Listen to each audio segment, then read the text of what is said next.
अस्सलाम वालेकुम everyone, welcome back to my channel. आज मैं आपको पाए सिखा रही हूँ जो कि ईद कुर्बान में बहुत ही मज़े के बनेंगे और बहुत ही लजीज बनेंगे। सबसे पहले जो है मैंने पाए को अच्छे से धो लिया है, बाल वगैरह साफ़ कर लिए हैं। अब इसको मैंने गर्म पानी के अंदर उबालना है, 10 से 15 मिनट उबालेंगे।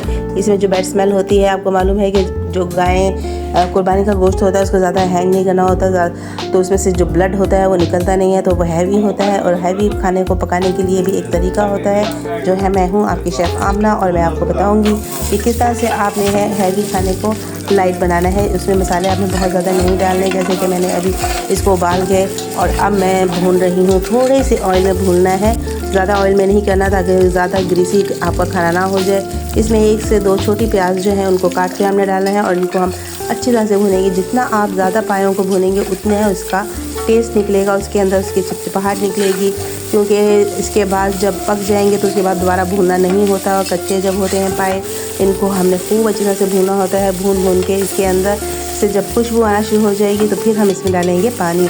और अब इसके अंदर जो हमने डाले हैं मसालों में हमें बहुत ज़्यादा स्पाइसी नहीं बनाना, तो आप कोशिश करें कि गर्मी भी बहुत ज़्यादा है और आजकल स्टमक का प्रॉब्लम चल रहा है, तो सिर्फ इसमें डालेंगे नमक, मिर्च, हल्दी।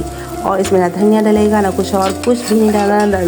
अदरक लहसुन भी डालना। बहुत लाइट, बहुत मज़ेदार और बहुत इजी रेसिपी है जो बच्चा भी बना सकता है, इसलिए आप ये ज़रूर बनाइए। और ये देखिए ना, इसको खूब अच्छी तरह से भूना है। इसमें पानी डाल देंगे और पानी को मैं थोड़ा डाल रही हूँ क्योंकि जब इस पानी में पकाऊंगी तो फिर इसको दोबारा भून के मज़ीद पानी में फुल कर दूँगी और ये 5-6 घंटे आराम से पकेगा। और जब पक जाएगा तो फिर जनाब ये देखिए, वाह क्या खुशबू है, क्या टेस्ट है इसका। और आप देख रहे हैं कि इतना ज़्यादा रेड कलर नहीं है क्योंकि अभी ये थोड़ा सा भुनाई है। और भून के देखिए क्या ज़बरदस्त कलर निकल आ चुका है। इसको आप चाहें तो नान के साथ खाएं, चाहें तो इसको रोटी के साथ या फिर आप ब्रेड के साथ खाएं। मेरे मेहमान आ चुके हैं और जनाब मेरा जो है पाए भी बन चुके हैं और अब हम पाए की पार्टी करेंगे। आप लोग भी ज़रूर पार्टी कीजिएगा, दूसरे दिन कीजिएगा।